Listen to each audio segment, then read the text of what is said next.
Hi, I'm Nate Grant, and here's a brief illustration of asset sales and stock sales. What I've got here is really an illustration of a company, and on the left side there are balance sheet items, cash, receivables, equipment, some payables, debt.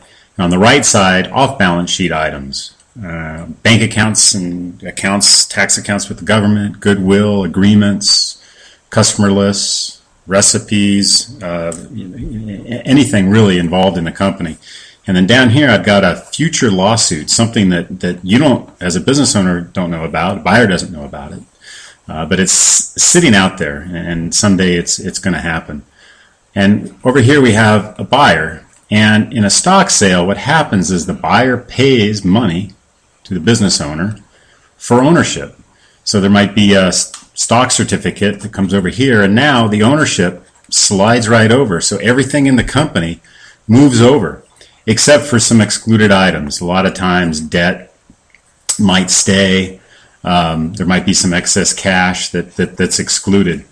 But the real key here is that future liabilities also move over. They can try to be excluded in agreements, but basically when someone sues, they're going to sue this original entity, and it's going to come right to the new owner. And that's what owners don't like about stock sales.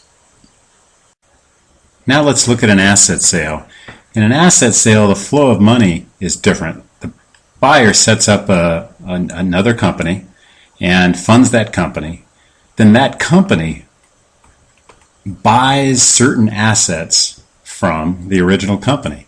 So receivables, inventory, plant and equipment, those assets might get bought and moved over. A lot of these off-balance sheet stuff gets moved over. Maybe payables gets moved over. But some stuff gets left behind. A lot of times debt gets left behind and is up to the original owner to pay off. Sometimes there's some excess cash that is left behind. By default, anything that's not specified is left behind, and that's important because future lawsuits, any unknown and undisclosed liabilities, they just by default get left behind in this shell, and it's up to the previous owner to take care of it, and that's what buyers like. Now, if this shell is a C-Corp, that's a problem, and there's a big conflict here because buyers like asset sales, but this money coming in up here gets taxed in a C-Corp. So the money comes in, it gets taxed, then that money is left in here. And all the assets get moved out. Now the owner needs to get that money out. And when the money comes out, it's taxed as either dividends or salary.